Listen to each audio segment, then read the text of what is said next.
Okay. Oh, 3 thumbs up. Well, this is not going to be a long one, but then who knows? um, I've put in the links below, and I'm going to put it in the chat here. The one that's in the chat is the live.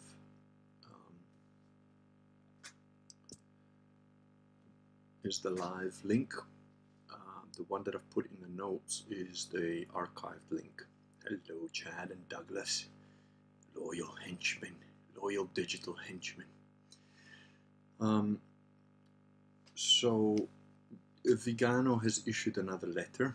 As most of you know, I am not a huge fan of Vigano because he has kept quiet for some 50 years, knowing full well that the current fake popes are fake popes. He's got a doctorate in canon law, and that is the canon law of 1917. So he's really got no excuse. Nevertheless, God acts in mysterious ways, and perhaps whatever. But the errors that we've made that brought us to where we are now are because of being too charitable and giving the benefit of the doubt. I'm not going to make the mistake. As far as I'm concerned, Vigano is a heretic, and even if he should ever repent, admit that he has been a heretic, admit that, you know, Ratzinger and all the other ones are no more popes than Bergoglio is, or some random Eskimo in the north, probably less, because that random Eskimo in the north might actually be Catholic. These guys are not. So until he does that, and then cloisters himself, you know, or sequesters himself in a monastery somewhere where he spends the rest of his life in abject penance, I don't give him a pass. Nevertheless, this letter contains a lot of very decent information. So, I'm no fan of his, and just to quickly run down, this is not just about Catholicism or whatever. He covers a lot of information that most people don't know. He quotes several people right at the beginning of the letter. David Spangler, director of the United Nations Planetary Initiative Project, Reflections on the Christ, is in 1978, says no one will be part of the New World Order unless he carries out an act of worship to Lucifer. No one will enter the New Age unless he receives Luciferian initiation. Which is somewhat ominous, because on one hand you can say, oh well, that means I have to choose to be a disciple of Lucifer. On the other hand, it also means they're not going to let you enter into the New Age unless you receive the initiation, meaning they might kill you off. He starts off by, saying what we all know, that the pandemic is fake. It was all orchestrated. He quotes people like Bill Gates saying, 10 years ago that he wants to reduce the population using vaccines. But he's got some interesting information. Like, for example, he mentions that the Great Reset was, started in February 17, 1950. Testifying before the United States Senate, the well-known banker James Warburg said, "We will have a world government, whether you like it or not. The only question that arises is whether this world governance will be established by consensus or by force." 4 years later, the Bilderberger Group was born, which has counted among its members characters such as Italian businessman Gianni Agnelli, Henry Kissinger, Mario Monti, and the current Italian Prime Minister Mario Draghi, who is devil's sperm incarnate. He doesn't say that. That was just my little addition, in case you were wondering whether Vigano has become Kurganish enough or not. No, he hasn't.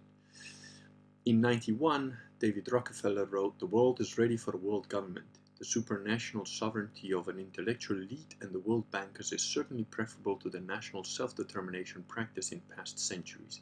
And he added, "We are on the verge of a global transformation. All we need is the right global crisis, and the nations will accept the new world order." And Vigano goes on to say that today we're clearly in that right global crisis. But he then goes on to talk about the deep state and the deep church, and he first mentions how pretty much every secular leader of every government is a traitor, And then he goes on to actually call out Bergoglio as the traitor, from the church side. He's the leader of it, and a bunch of bishops and so on are also deep church. In other words, they're two sides of the same medal, as he calls it. But this is the interesting point. This is where it gets interesting, because he has done quite a good job of identifying and calling out, the deep state as such, the secular deep state. But he does similarly quite decent job of calling out the church deep state. He does, of course, not mention the fact that Razzi the Nazi was, of course, also no more pope than Bergoglio is, and so on. So he's still trying to play both sides himself, while he's trying to still pretend that he's a Catholic and that some good Catholics still exist in the church. Yeah, no. Unless you're a sedeprivationist or a sedevacantist, you are not a Catholic. You're a liar at best, a cowardly liar at best. Otherwise, you're an infiltrating, satanic, Freemasonic scumbag. Anyway, he goes on to briefly mention how Roncalli was voted in not correctly, blah blah blah. But here's some interesting information, and this is I don't know, maybe a third of the way down. It's got a subtitle: Liaisons dangereuses, dangerous liaisons. As Michael J. Matt has reported in a recent video at The Remnant, and they give you links for all the stuff, today we're beginning to put together all the pieces of the mosaic, and we discover, by the very admission of one of the protagonists, that Monsignor Helder Camara, Archbishop of Olinda and Recife in Brazil, had a meeting in those years with the young Klaus Schwab, the founder of the World Economic Forum and theorizer of the Great Reset. Once Schwab recognized Camara for his opposition to the traditional church and his revolutionary and pauperistic theories, he invited him to the Davos Forum, considering his participation in this event as extremely important in view of the project of the New Order. We know that Helder Camara was among the organization of the Pact of the Catacombs, which was signed off by about 40 ultra-progressive bishops on 16 November 1965, a few days before the closing of the Council. He's talking about the Second Vatican Council. Among the heretical theses of that document, there is also collaboration in the establishment of another new social order, and there's a link, based on justice and equality. And we're not surprised to learn that among the signatories there was also Monsignor Enrique Angelelli, the auxiliary bishop of Cordoba in Argentina, a point of reference for then Father George Mario Bergoglio. He was never a father, of course, he's not a Catholic. Bergoglio himself declared right from the beginning of his pontificate that he agreed with the demands of the Pact of the Catacombs. On 20 October 2019, during the Synod on the Amazon, where they're trying to say that, women should be priests and deacons should be allowed and blah, blah, blah, secularizing the church. But let me continue. On 20 October 2019, during the Synod on the Amazon, the celebration of the pact between the conspirators was repeated in the catacombs of Santa Domitilla. And there's a link confirming that the plan begun at the council had found fulfillment precisely in George Mario Bergoglio. Far from distancing himself from the ultra-progressives who supported him and determined his election at the last conclave, Bergoglio never misses an opportunity to give proof of his perfect coherence with the plan of the New World Order, beginning with the collaboration of Vatican commissions and dicasteries with environmentalism of a Malthusian matrix, and the participation in the Council for Inclusive Capitalism, a global alliance with the Rothschilds, the Rockefeller Foundation, and large banks. So on the one hand, we have David Rockefeller with the Trilateral Commission, and on the other we have Klaus Schwab, who is related by marriage with the Rothschilds, and there's a link, with the World Economic Forum, and both of them are arm in arm with the head of the Catholic Church, fake Catholic Church, to establish the New Order by means of the Great Reset, as has been planned since the 1950s. So then he goes on to talk about the World Depopulation Plan. He quotes Bill Gates. The quote from Bill Gates is, "The world today has 6.8 billion people. That's headed up to about 9 billion. Now, if we do a really great job on new vaccines, healthcare, reproductive services," he means abortion and contraception, "we lower that by perhaps 10 or 15%. This is what Bill Gates said 11 years ago, in 2010. He goes on to mention some stuff about Soros of the Open Foundation, who's hand in hand with Gates. These are all stuff that pretty much I expect most of you here are aware of. But Um, then he goes on to talk. I was quite surprised about the deep state interference. And he says there have been manifold examples of interference by the deep state in the life of the church. We cannot forget the emails of John Podesta and Hillary Clinton, which showed the intention to oust Benedict XVI from the papacy and so to initiate a new springtime of the church. Remember the Muslim springtime, the Egyptian springtime, so now we've got a springtime of the fake Catholic Church that would be progressive and globalist, which later came about with the resignation of Benedict and the election of the Argentine. Nor can we overlook the interference of entities and institutions that are anything but close to religion, such as the B'nai B'rith, in dictating the directions of the renewal of the Church after Vatican II, and most of all under this pontificate. Finally, we should remember, on the one hand, the disdainful refusals to grant audiences to conservatives, political and institutional personalities, and on the other hand, the passionate smiling encounters with leaders of the left and of progressivism, along with the expression of enthusiastic satisfaction on the occasion of their election. So he has done quite a good job of connecting all these threads. And then what he does is he says, the Luciferian matrix of the New World Order, there's another one of the subtitles. At this point, it is necessary to clarify what is meant by the New World Order, or rather what its creators mean, regardless of what they say publicly. And this is quite important because on the one hand, it is true that there is a project that certain people conceived it and are charged with carrying it out. But on the other hand, it is also true that the inspiring principles of the project are not always disclosed, or at least they cannot be openly admitted to be closely related to what is happening today, since such an admission would arouse opposition even from those who are the most peaceful and moderate. And this is the important point. It is one thing to impose the green pass with the excuse of the pandemic, but it is quite another to recognize that the purpose of the passport is to accustom us to being tracked, and still another to say that this total control is the mark of the beast, of which the book of Apocalypse speaks in Revelation 13:16-18.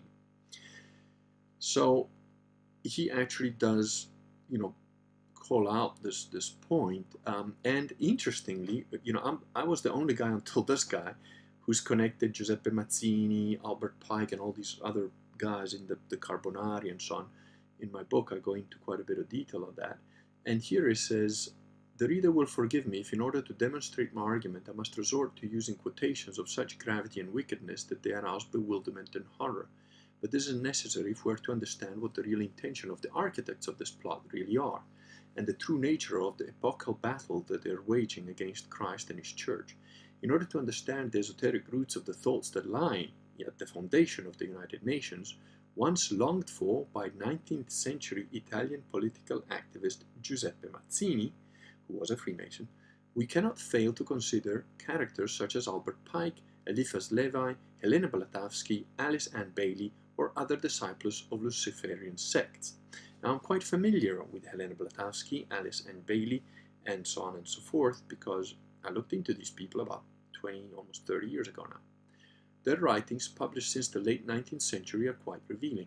Albert Pike, a friend of Mazzini and a fellow Freemason, gave an address in 1889 in France to the highest level of Freemasonry, which was then reprinted on 19th January 1935 by the English journal The Freemason. Pike declared, "That which we must say to the crowd is we worship a God, but it is the God one adores without superstition. The Masonic religion ought to be maintained in the purity of Luciferian doctrine by all of us who are initiates of the highest degrees. If Lucifer were not God, would Adonai, the God of the Christians, whose deeds prove his cruelty, perfidy, and hatred of man, barbarism, and repulsion of science, would Adonai and his priests calumniate him?" So, slightly Teutonic circular reasoning there. Yes, Lucifer is God, and unfortunately Adonai is also God, for the eternal law is that there is no light without shade, no beauty without ugliness, no white without black, for the Absolute can only exist as two gods, darkness being necessary to light to serve as its foil, as the pedestal is necessary to the statue, and the brake to the locomotive. The doctrine of Satanism is a heresy, and the true and pure philosophical religion is the belief in Lucifer, the equal of Adonai, but Lucifer, God of light and God of good, is struggling for humanity against Adonai, the God of darkness and evil. So a total inversion. These people are absolute Satanists. And notice also that this profession of faith in the divinity of Satan is not only an admission of who the real great architect of Freemasonry that Freemasonry adores is, but also a blasphemous political project that passed through the ecumenism of Vatican II, whose first theorist was Freemasonry. The Christian, the Jew, the Muslim, the Buddhist, the follower of Confucius and Zoroaster can unite as brothers and join together in prayer to the only God who is above all the other gods. This is from Albert Pike, Morals and Dogma, Bastoggi Foggia, 1984, volume 6, page 153. And the identity of the only God who is above all other gods has been well explained in the preceding quotation. So, it is quite clear that that there is a spiritual sense behind this whole thing, which is, of course, satanic. He goes on to also link another globalist arch heretic, Pierre Teilhard de Chardin, who some of you may have mentioned before, understood. Pierre Teilhard de Chardin was an absolute heretic, but he actually brought me closer to Christianity, weirdly enough. And I've got his books. He refers here, Vigano, he refers to the book The Future of Man, where Teilhard writes, even if its form is not yet visible, tomorrow humanity will wake up in a pan-organized world. A little bit complicated to explain what pan-organized is if you haven't read the book, but essentially, to a certain extent, he also predicted the internet and that sort of stuff, and how all of this would become more globalized, and the individual will just have to submit sort of to the bigger picture. He talks about other people, quotes them. Alice A. Bailey, for those of you who don't know, wrote various books based on Helena Blavatsky's stuff, and they were declared Luciferians. In order to correctly understand Blavatsky's character, Madame Blavatsky invented, what's it called? Theosophy. That's it. I think that's what she called it. But here he quotes her from her writings. Lucifer represents life, thought, progress, civilization, liberty, independence. Lucifer is the Logos, the serpent, the savior. And almost anticipating Pachamama, she goes on, the celestial virgin thus becomes at the same time the mother of gods and demons, because she is the evolving beneficent divinity. But in antiquity and in reality, the name of this god is Lucifer. Lucifer is the divine and earthly light, both the Holy Spirit and Satan at the same moment. And last but not least, it is Satan who is the god of our planet and the only god. It was Alice A. Bailey who founded the Lucifer Publishing Company, which is now known as the Lucis Publishing Company, something I picked up right away as soon as I opened one of their books. And this is when I was pretty much agnostic, Zen agnostic with atheistic tendencies. Closely related to the Lucis Trust, formerly the Lucifer Trust, recognized as an NGO by the United Nations. So, yes, thank you, Sarah, Theosophism. It is, he goes on to quote Alice A. Bailey, the whole point of the LGBT pedo agenda. And then he goes to our response to the crisis of authority. The corruption of authority is such that it is very difficult, at least in human terms, to hypothesize a peaceful way out. Once again, I'm quite surprised at the fact that he actually spells this out. In the course of history, totalitarian regimes have been overthrown by force. It is difficult to think that the health dictatorship that has been established in recent months can be fought differently, since all the powers of the state, all of the means of information, all of the international public and private institutions, all of the economic and financial potentates are complicit in this crime. Indeed, not to mention the armed forces, which he does mention further earlier on.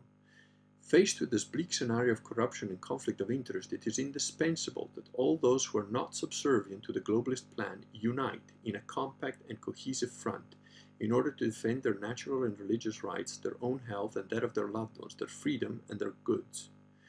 Where authority fails in its duties and indeed betrays the purpose for which it has been established, disobedience is not only lawful but obligatory. Non-violent disobedience, at least for now, but determined and courageous. Disobedience to the illegitimate and tyrannical diktats of ecclesiastical authority wherever it shows itself to be an accomplice of the infernal plan of the New World Order. So he's, he's not quite calling out for armed revolution. So, and he goes on to say another very important point. The words of our Lord must be engraved in our minds. Whoever is not with me is against me, and whoever does not gather with me scatters. Indeed. Now you're starting to understand why already a while back I was saying you got to be sedeprivationist or get the fuck out.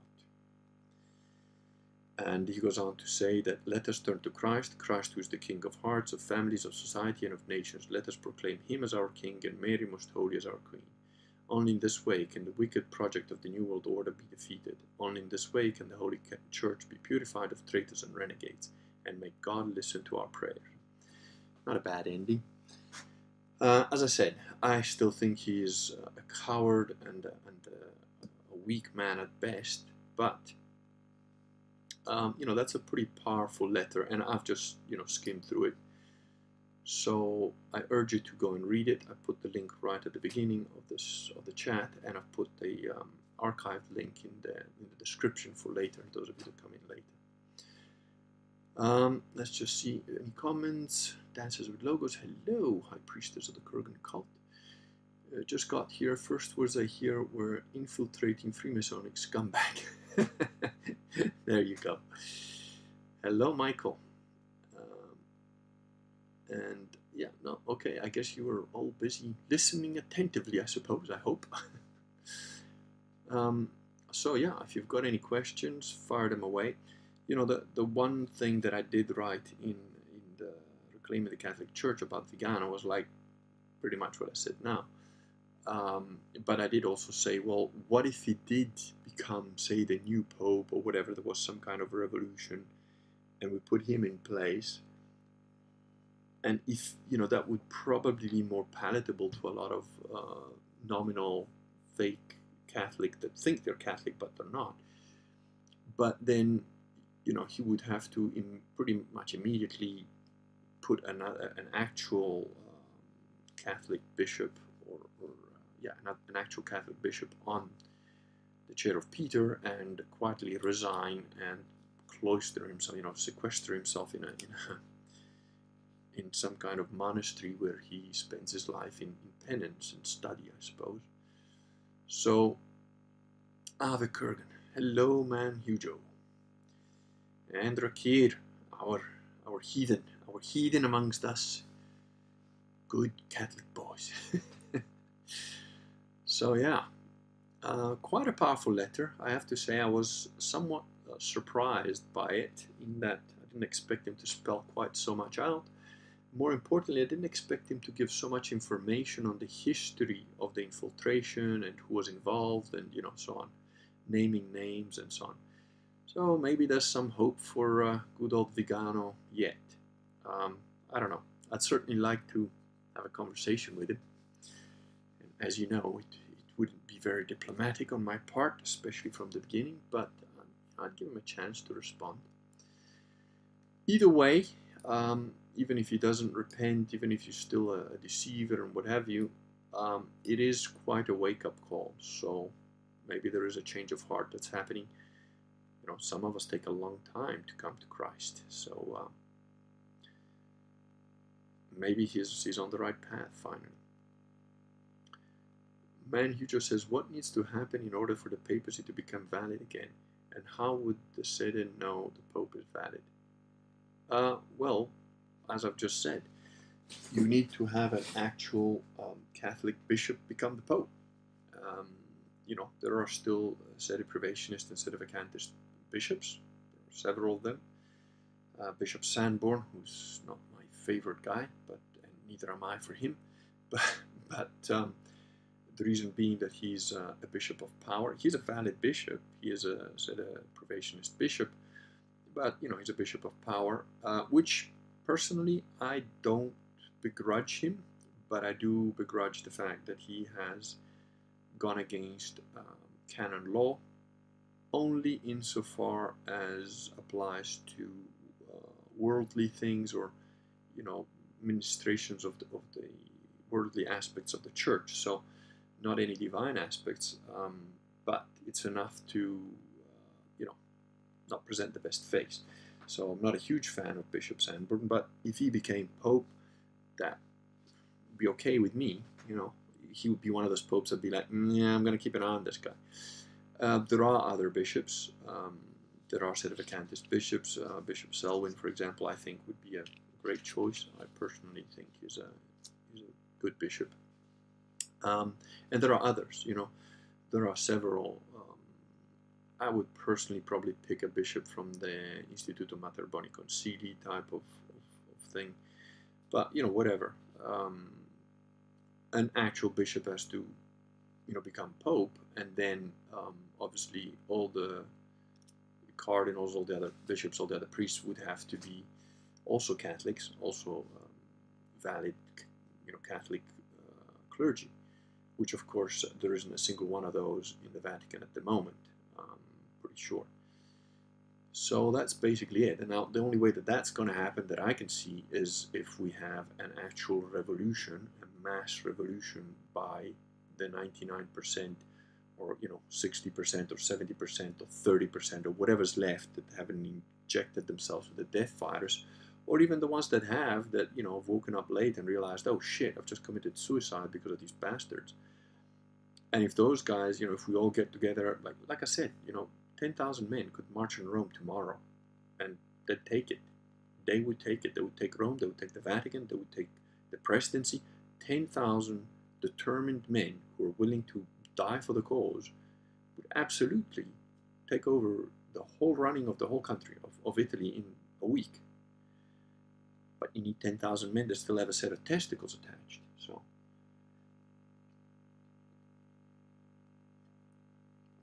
We have a question there. Do you think that the church will elect a pope within our lifetimes? I don't know. I have no idea. Part of it depends on whether we're in the end times or not, which, again, no one knows, not even Jesus. So I think it's pointless to speculate. I think you need to act as if, and you need to be, take steps towards what you want to see happen. If you're just sitting on your ass saying, oh, well, I'll just go along with the green pass just as once by getting my injection, that's not the way to go. But I have no idea. I would certainly love for that to happen. I don't see how that would happen without massive revolution that would almost without any shadow of a doubt include quite a bit of bloodshed. Because if you did have such a mass revolution, it would be difficult for it not to involve violence on both sides, from both sides. Certainly there would be a violent response from the deep state. Those guys are not going to just sort of say, oh, well, we've been voted out. All right, then, hang us for crimes against children, what have you. They're not going to do that. They're going to use every trick in the book. They're going to use every paid agent. They're going to use every cop that hasn't taken the vaccine because they've got a dispensation as long as they do what they're told. And those guys will use force, brute force. And if there's enough people going against that, there will have to be brute force back. So, all it takes is a tiny spark to start a war. And I think, unless we all quietly go out with a whimper, either you go out with a bang or you win. That's kind of where we're at, I think. So it'd be great if a new pope got elected. And, if the sooner it happens, the less bloodshed there would be. Because, like I said, what if 100,000 men marched on Rome tomorrow and just physically turfed them out? So you're going to have to kill us to stop us. And if you start shooting, we're just going to rush you. There's 100,000 of us. What are you going to do? Mow down every single guy in the public in St. Peter's Square with the military? That's not going to look good. That's going to get everybody else thinking, you know what? I'm going to pick up a rock like the Palestinians in Israel if I have to. So, that's all it would take. And if it happened that way, maybe there would be no bloodshed because they would just pull them out of the Vatican, shove them in jail where they belong. They're going to get tried, change the laws, pull out the presidents and all those guys from Parliament, shove them in the same cells, change the laws, put back in the proper inquisition and burning at the stake as necessary developments of a civilized society. Get rid of them all. It might have an impact on the carbon footprint, but we kind of know that global warming is bullshit anyway. So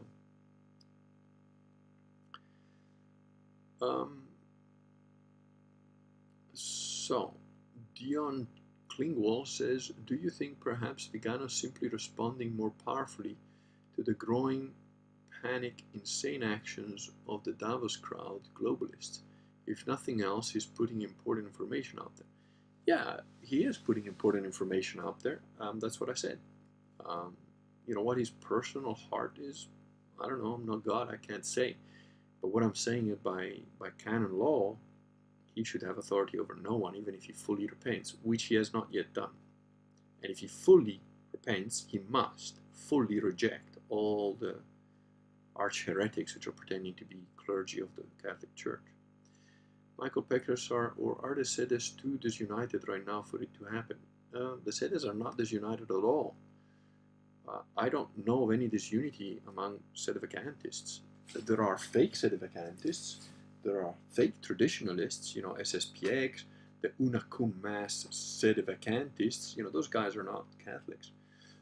But among Sedevacantists, there isn't any disunity I'm aware of. What there is a lack of numbers. If 10%, fake Catholics or would-be Catholics or cradle inverted comma Catholics, churchians, they're almost like 2 billion, I think. If 10% of those guys wake up and all decide, you know what, we've had enough. I'm going to take a plane, a train, whatever. I'm going to go to the Vatican. I'm going to march on it. You're talking about millions of people. You're talking about 10% of the sleeping churchians that call themselves Catholics. Those guys wake up. They're a population that is, more than 3 times the entire population of Italy, like man, woman, and child. So that's all that has to happen, numbers. And the numbers are not necessarily the numbers of clergy or bishops or so on. It's you guys, laymen like me. How do you think that, bad popes, anti-popes were thrown out of their thrones? Usually by an emperor with a sword. That happened quite a few times. So Carlos says that his testicles remain attached. Man, Hugo goes, when do we march? I'm ready to put a little Nero on Vatican Hill. Well, you got to get yourself to Italy first, I guess, huh? And you got to create those communities wherever you are. You got to create communities of proper Catholics, proper Sedes. There's no point in you saying, well, we're my Baptist friends. No. You got to be a Sede or nothing. That is how it works. Why? Because that's historically what's happened throughout history. That's what's always happened before. And Michael Pecker says, historically, small groups of Catholics tend to win against heathens and heretics. Indeed, outnumbered 100 to 1. There's plenty of evidence of that. Sorry, I meant that, for example, SSPV don't think Thuk bishops are valid. This kind of disunity. Well, anyone who doesn't think that Thuk bishops are valid is a moron, because it has been proved time and time again. And the SSPV, if I'm not mistaken, are not actual Sedevacantists. They've got some dodgy shit going on there. I can't remember what it is. But, Bishop Thuk has been proved as valid bishop by all the canons of canon law, and there's a brilliant discussion on this by Father Cicada, it's on YouTube somewhere. Unfortunately, Father Cicada passed away a while back, a few months ago, but, his work remains online. So, you've got, just like there are specific rules and regulations to determine whether somebody is a public notorious heretic, in this case, Code 188 Part 4, there are rules and regulations to say whether you can state that the anointing of a bishop or the the ceremony to create or a new priest or a new bishop is valid or invalid. There have to be certain things present or not present for you to say that was an invalid ritual. That bishop is invalid because he didn't follow the proper form. There is a proper form, and you have to demonstrate that that was not followed. And at every point where they've tried to do that, they've failed. They absolutely failed, because there is enough sufficient evidence to demonstrate Bishop Thuck was absolutely a valid bishop, and that he validly ordained other bishops. And again, there is enough proof that you cannot say, oh, this guy was not a valid bishop. There are ample proofs of other fake bishops, fake sedevacantists, that do not have the same level of validity. And they are in fact fake bishops. The apostolic lines of the remaining bishops are quite convoluted, I'll give you that. There's a chart somewhere that I've got which tracks all of them. And it is quite, I'm not saying it's easy for the average person to follow necessarily, but if you're interested enough and you dig up this stuff, it's there. The information is there, so.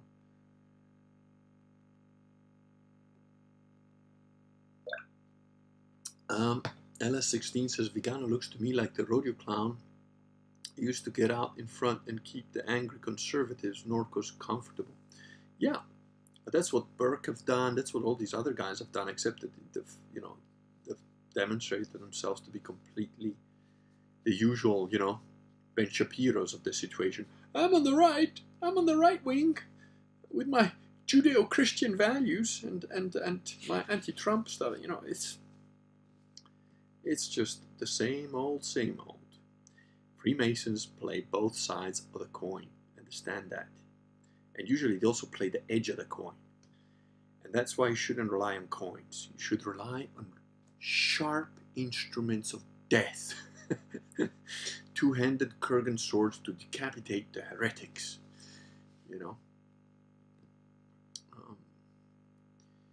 Man, Hugo says, just closed on some rural property here in the US, actually just a couple of hours ago. I have 5 Catholic families who want to build a community. Still working on it. Citizenship, slow process. Yeah, everything is slow here, but you just got to keep pushing, right? You just got to keep going. And when you say 5 Catholic families, I hope you mean 5 Sede families. And if you are doing that, and you can get all those guys across here, dude, that's a huge step. That's a big step forward. We are also meeting with a lot of resistance to creating our little Catholic communities because the travel is difficult. People have to purchase land and whatever, and everything is slow. Everything takes time. But all I can suggest to you is I've done videos on proper prayer. So pray properly. That's without fear, without desire. You have to learn to pray properly. And then pray, because the results of prayer, and I can say this now that I've had, I started experimenting with prayer pretty shortly, and almost immediately after I had my Road to Damascus moment, which was on the 3rd of March of 2013. So I started experimenting with that quite a bit.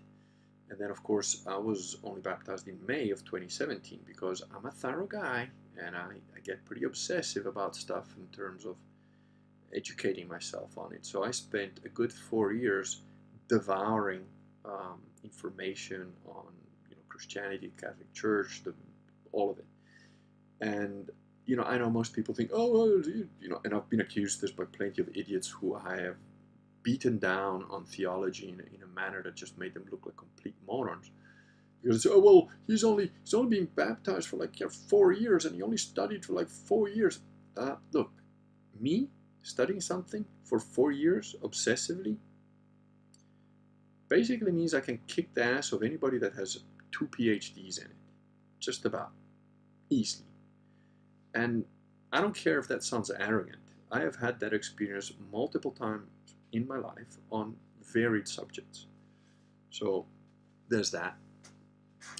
And the thing is, even then, I didn't say to I didn't say to myself or others, look, prayers absolutely work. It is a valid thing. It does work. It is repeatable. It is scientifically something that works. It's only relatively recently that I have that I'm saying that. And so we're talking about essentially 8 years, 8 years of experimentation, testing it, and finding out what works and what doesn't work, what is good and what doesn't. So um, it's pretty clear that it works for me now, scientifically, empirically. So I'm not, it's not thoughts and prayers. It's none of that shit. There's a scientific methodology to prayer, and I have done a video on it. I don't remember off the top of my head what number it is, but if you just go through my videos, they all have a number and they all have a title. It's going to have a title that says something about prayer. So Hakan Feldman says 2017 late question mark. Yeah, I don't know if you're asking a question because you just stepped in, or if you're trying to make a point. I don't know. Man Hugo says, working on the SEDE part, we all met at an SSPX church and agree Francis is no pope. All the families want to go to Italy. Fortunately, most of them have the blood right. Matey, you're welcome. Just keep in mind, though, what I've said.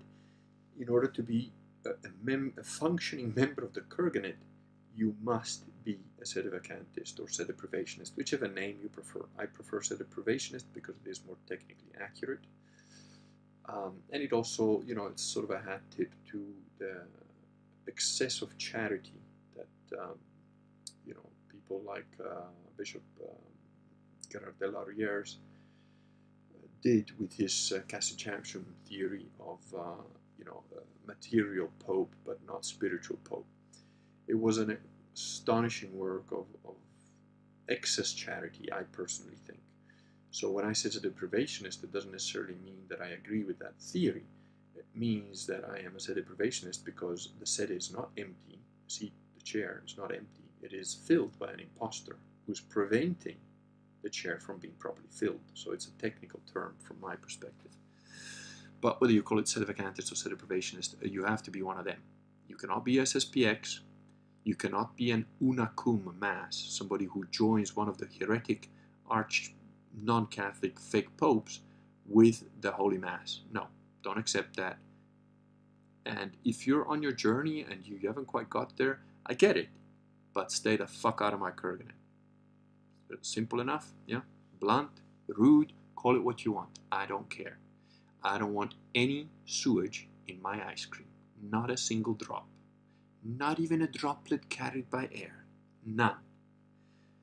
You gotta be a sede to be part of the physical Kurganet. And even then, you gotta make sure that you're not just paying lip service to it. So that doesn't mean that you have to be a perfect Catholic. That doesn't mean that you have to be a perfect human being, because no one is. No one is. But don't give me any of that, oh, well, I mean, Ratzinger wasn't so bad. And no.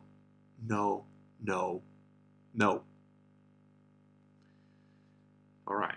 I think I've made my point. Man, you just laughing, says, got it. Good. I'm glad you do. And, if you are serious and people are trying to want to purchase property or whatever, ping me an email. Let's get talking on it, because this stuff takes time. But it sounds like you're sort of at the beginning of it, yet you've already bought a property there. It's not a bad idea to organize where you are, because it is where you are. We still have some time. I do believe we have some years of time left, but maybe there's a way that, not maybe, there's definitely a way where Catholics can always help each other to create things faster, bigger, better, and so on. That is an absolute, that's one of the reasons. But,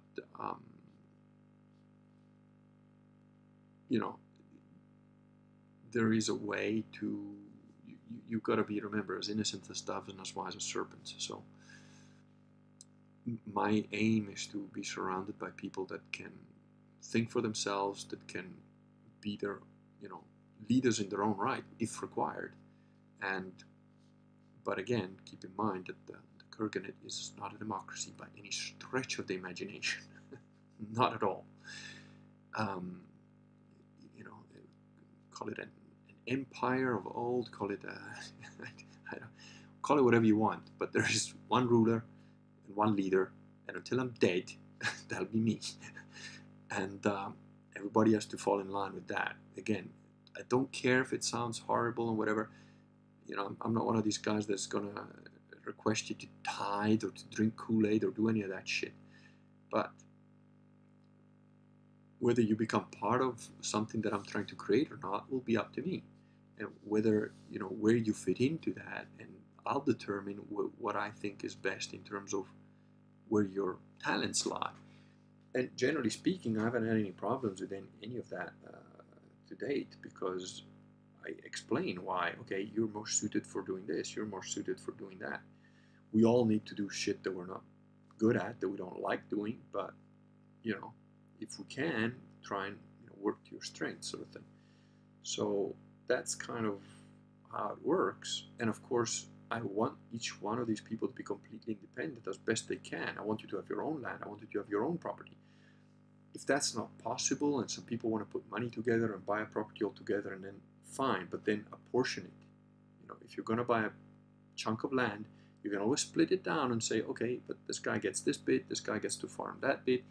Make some rules, make some contracts. There's no reason for honest men to not put stuff in writing. If you're not trying to screw me, and I'm not trying to screw you, why should we not have a 2-page contract that outlines very clearly, neatly, and simply what it is that we're doing? You know, it's not hard. Contracts in Italy, like for multi-million-dollar stuff, are like 4 or 5 pages, because Roman law. You know, it's really quite simple to like deal honestly with people. It's not that complicated. So, Man Hugh just says, Kurgan TV has been a huge aid in helping me move my SSPX friends over. A lot of us here in the US, raised by the boomers, are very misinformed. Yes, you are. Just so you know, I've released 2 more videos today. One on the Sede, which is the heresies of Vatican II. So you can have a look at that. And I'm focusing on just one point.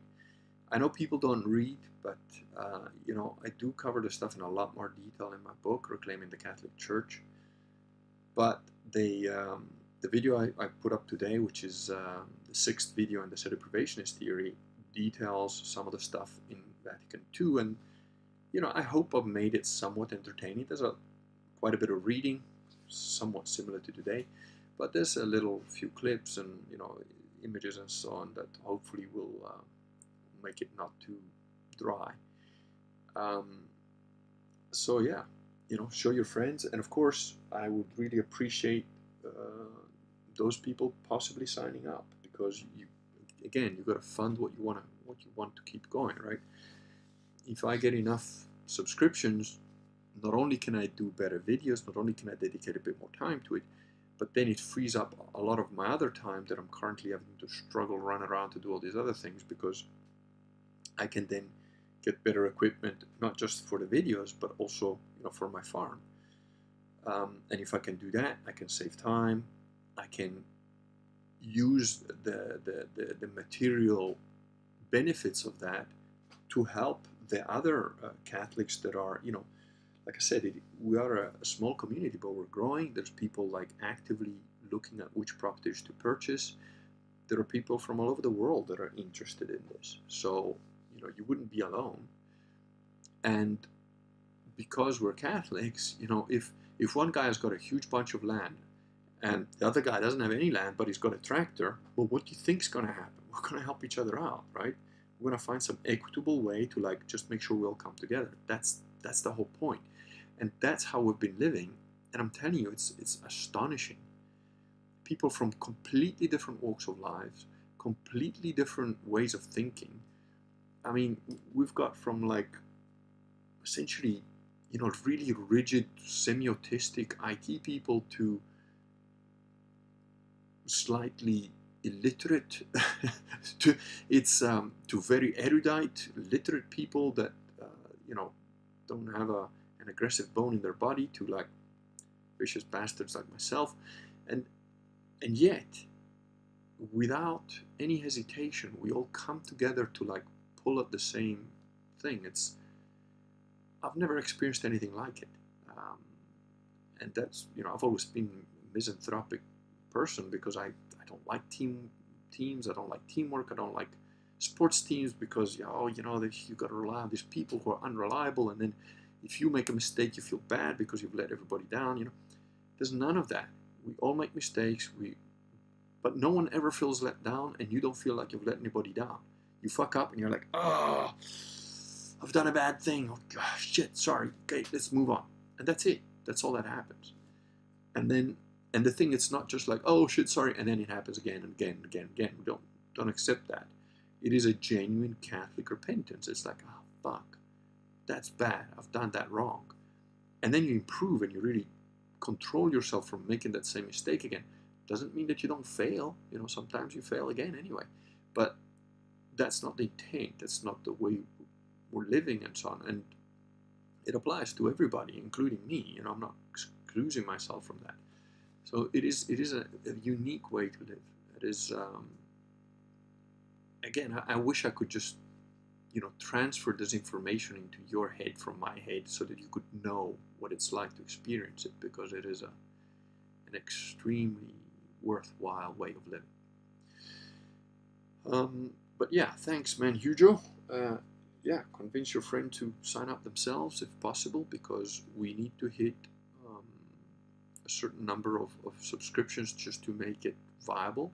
I think we're not going to have a problem getting there. We're essentially we're almost at the 50% mark, and that's just basically me talking about it on here now and then, twice I think, doing a couple of blog posts on my blog, which is read by like people that hate me because I'm outing Milo as a Freemason, a couple of Russian hackers, and probably maybe one of the 5, 6, 10 set of guys that I know, and me posting on Social Galactic about 2 or 3 times about it. So I've done crappy marketing as usual, but there are some people that are going to help me that do marketing for some very well-known brands, very well-known names, and they've just offered, just because let's just say I've kind of always been loyal to them, even when they were being slandered in the press and by other people, and I actually know these individuals quite well. I've had occasion to get to know them at quite an intimate level, and I don't mean physically intimate. I mean at a spiritually quite intimate level, and I believe I know what kind of people they are. So when they got slandered and whatever, I was like, yeah, fuck all these guys, and even people that were close to them, friends and so on, like sort of ostracized them, and I was like, nah, you're good. And I had no ulterior motives. I didn't even know they were involved in this thing, but they do marketing for pretty big names that you would recognize if I said them. I'm not going to, because I'm such an infamous guy that I might just wreck their shit or something, and I don't want to do that. But when that kicks off, which will take a little while, because there's some stuff that I need to do on my side to give to them, and I'm just swamped as usual. So it's going to take me a little while, but when that kicks off, I expect the numbers of subscriptions to like shoot through the roof. And once those first 100 are gone, they're gone. It's an automatic thing that's been set up by the guys who've set it up for me. So I have asked, look, is there a way that if we get a lot of subscriptions, then that we can keep the price the same for everybody? But at the moment, that's not how it's set up. So if you're going to sign up, don't hesitate, because whenever I get those things across to them, they're going to move pretty quick, and they've got access to like many thousands of people that a lot of them will just do whatever. They're like, oh, if it's coming from this person, it's good. Rightly so, because they are good in what they promote and what they say. But so I don't know. Anyway, that's my pitch. Okay, well, for a short one, I've nearly got an hour, so I'll give you guys another couple of minutes. If you've got any questions to shoot at me, fire them now, and I'll answer them. Otherwise, I'll finish that last bit of chocolate and go to bed. Okay, 1818. I like the symmetry. 18 people, 18 thumbs up. No, that's it. No more questions. Van Hugo, by the way, don't let my abruptness put you off. You're doing great work. If you're getting 5 families to be interested and they're all SSPX. SSPX is, the kind of misinformed, but it's closely aligned. It's not too far from sedevacantists. Most sedevacantists, a lot of them came from SSPX. So, what are property prices like in rural Italy? Well, I'm sort of in the north, so just sending love. That dances with logos. I mean, where are the pictures? No homo. Well, you're not a man, are you? You've been fooling me all this time. But yeah, no, to answer Michael's thing. Look, for about $150,000, you could get. I need to talk in euros because the dollar seems to be crashing now, so I don't know. I think let's call it 100,000 euro, which is about maybe $130,000, something like that. For 100,000 euro, you could get probably a decent apartment in the sort of northern Italy where I am, which is a bit rural. You can get a decent apartment, maybe even with a little piece of land, or you could get a decent sized chunk of land, maybe a couple of hectares, maybe a bit more even, maybe 3-4 hectares, with a house on it that is, however, dilapidated, that needs a lot of work. You might have to redo the roof, so you might have to spend another 20, 30, 40, 50 grand to do it up properly. But once again, if you're part of our little community and you buy a property like that, there's a guy who's looking at doing that right now, and this guy is awesome. He doesn't have any children, but he's thinking of trying to buy a house that's in disrepair with some land that's big enough to then house some other people that we know that can't afford to buy a property, at least not at this point in time, but would very much like to be part of the community. So, there's and again, because these people are not Italian, they would have to have some kind of job here. They would have to learn the language, which all takes time, unless, again, if we have enough subscribers, the cash that comes from that would go to finance, the production, even if it's, just a little crew of people to like do up the houses of the people that buy here, that becomes a little business, which gives them an ability to work, which gives them an ability to integrate in society as far as, the world goes, and meet all the obligations that you have to meet for taxes, work,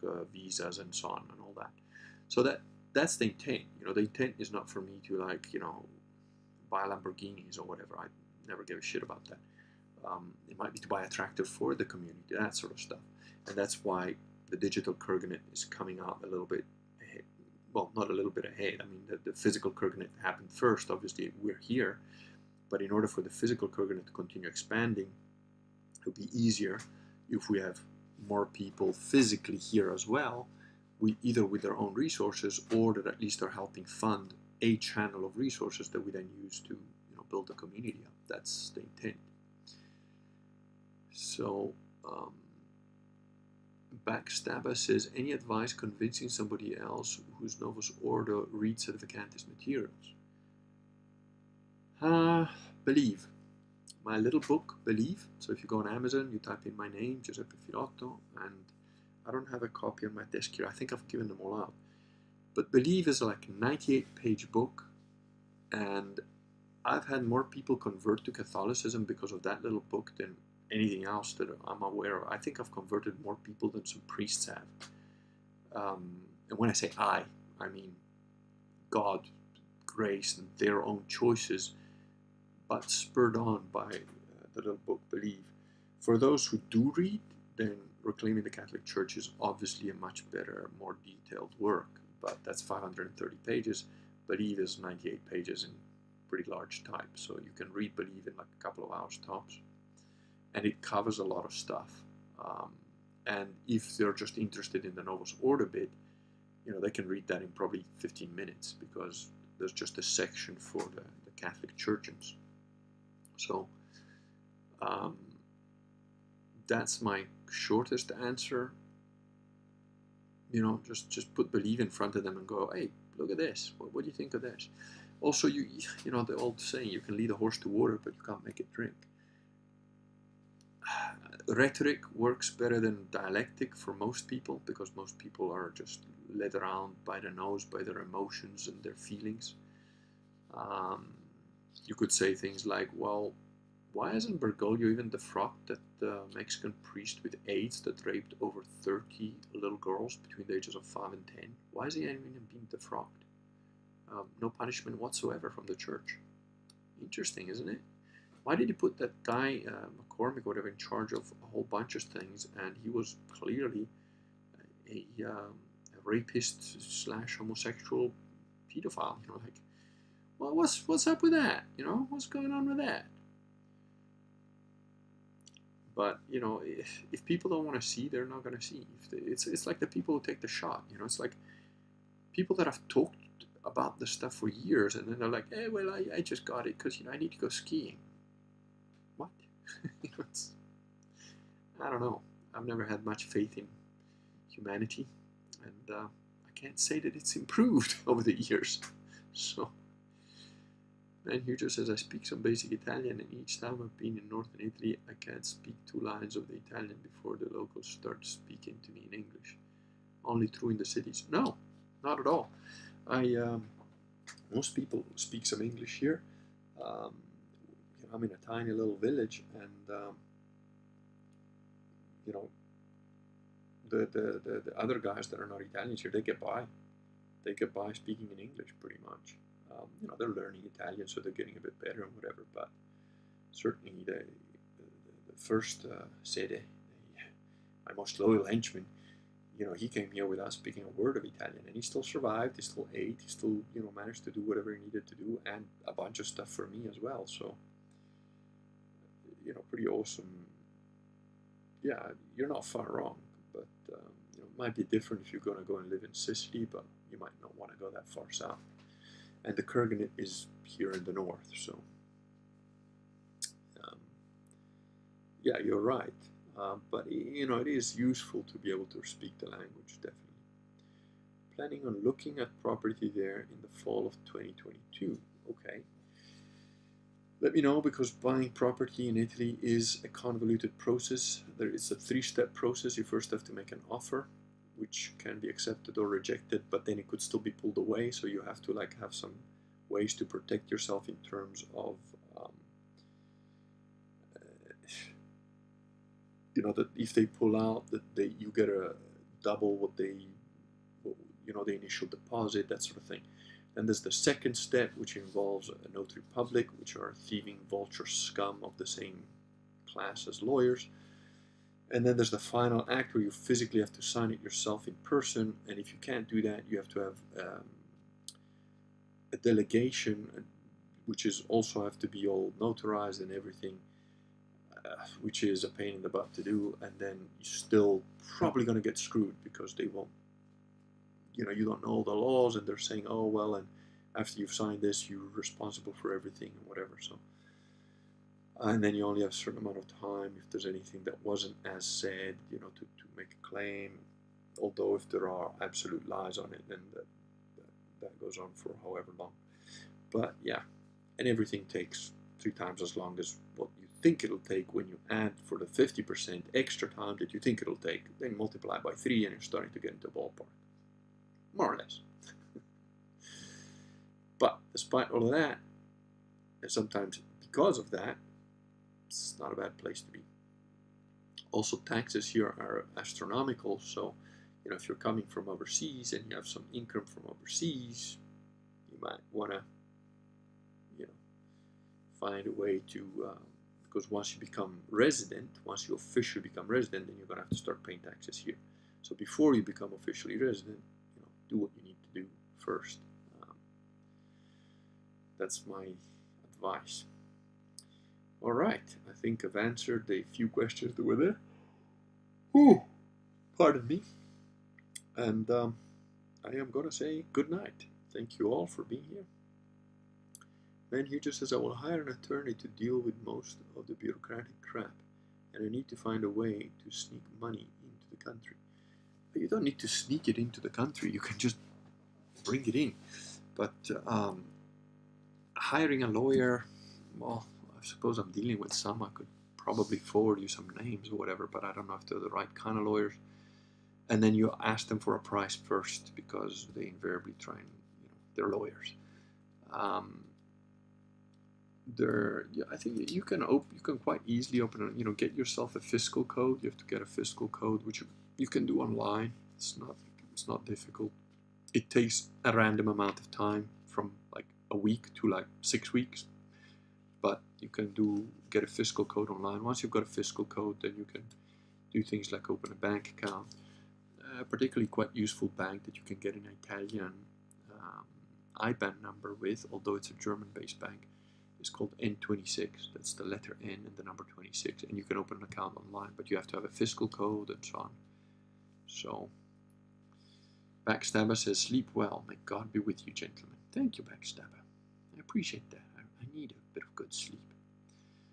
I'll shoot you an email this week. Would love a connection there to hire an advocate. Yeah, I can look into it. Give me some details and whatever, and we'll see. I've got to see some lawyers actually later this week. They might not be the kind of lawyers that you need, but they'll know, they'll in their acquaintances. And as far as lawyers go, who knows? So far, the people that I'm dealing with for various different things have been pretty good, but it's early days. There's a bunch of stuff happening, and I don't know.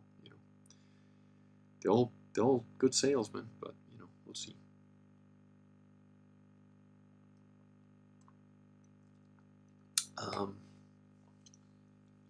Let me know what you want to do, what kind of thing you're trying to do, and that. Obviously, whatever you write to me, I'm going to keep to myself, but I need to have a little bit of a detail to some context to pass on to the lawyers if they're going to get in touch with you. Michael Pecker says, it'll take a few years before I can think about moving country. I need to finish my degree. How old are you, Michael? If you don't mind my asking. And what is your degree in? Because, I don't know. So I don't know what you're studying, but I think in Italy they're trying to basically say that if you want to go to university, you have to have the vaccine or take a test every 2 days or whatever, some ridiculous shit. But I don't know. 19, engineering, okay.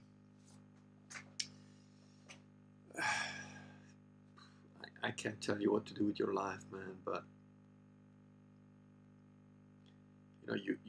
you need to be able to earn a living, obviously, and you need to have some money, obviously. But I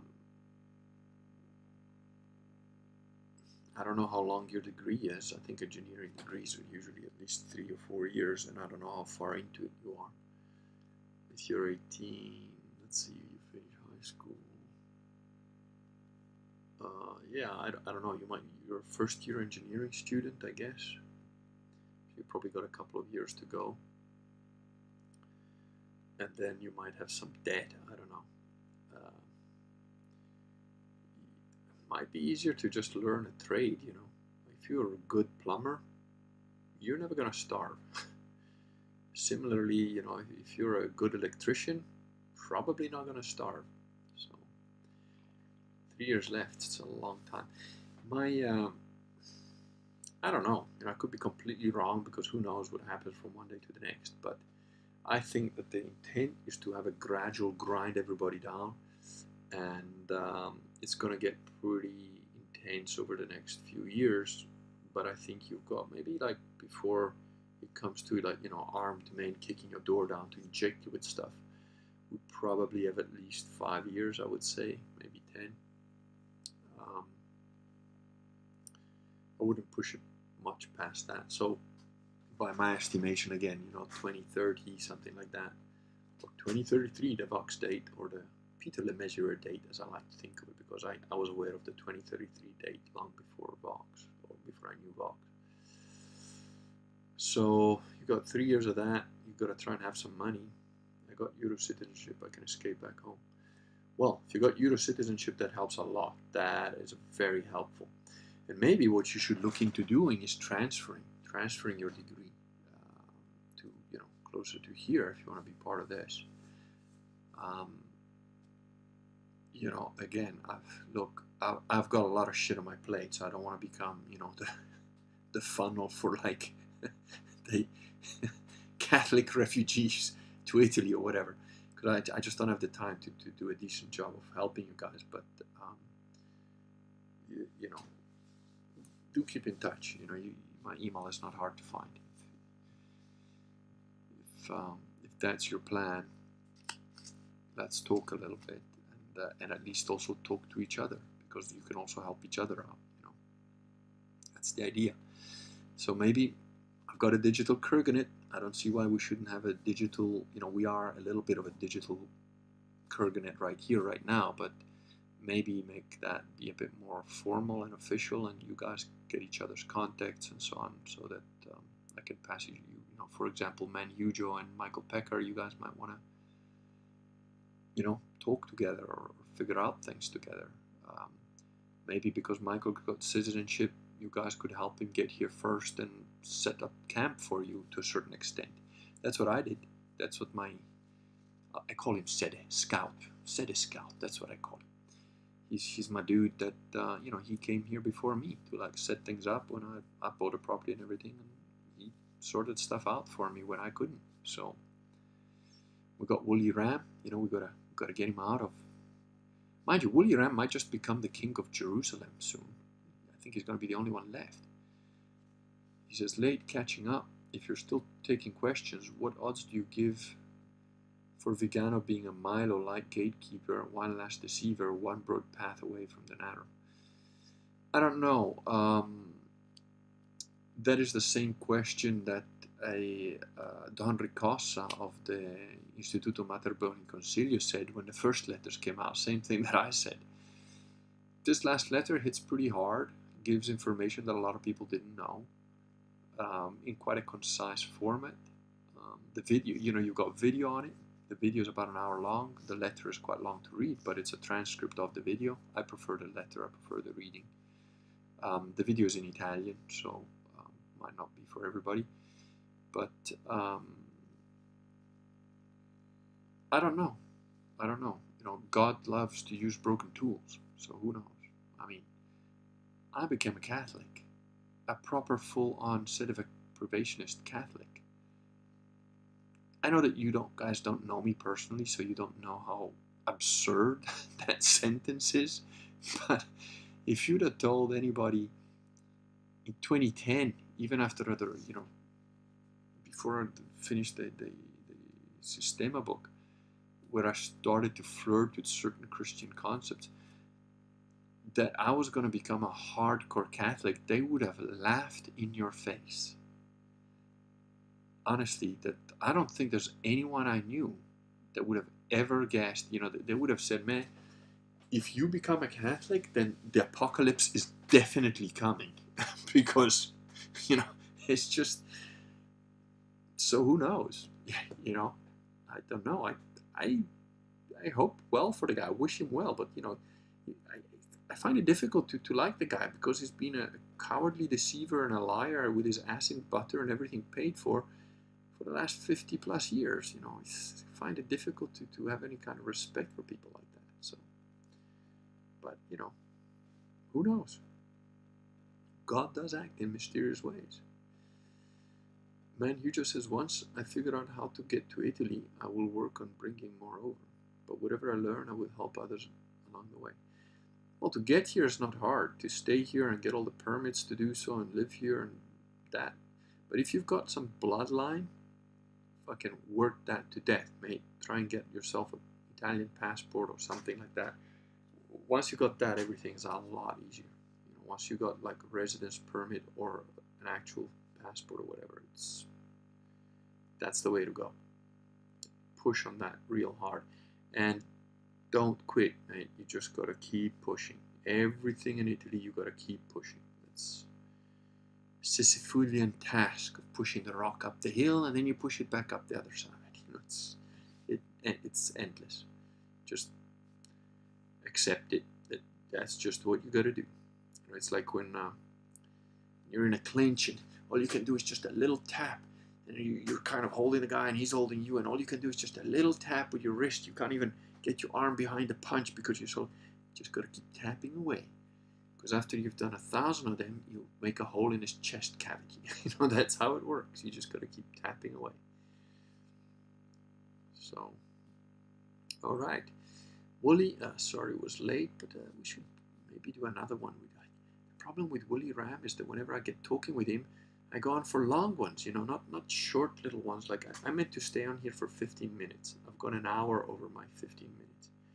But you guys are worth it. You get it out of me. Okay, I am going to say goodnight now. God bless every one of you. And if you're going to become part of the Kurganet, that's even great. That's good. That's awesome. I really hope that actually happens, and that we grow like that mushroom that will upset all the elite eventually. Good night to every one of you, and God bless you and keep you and protect you.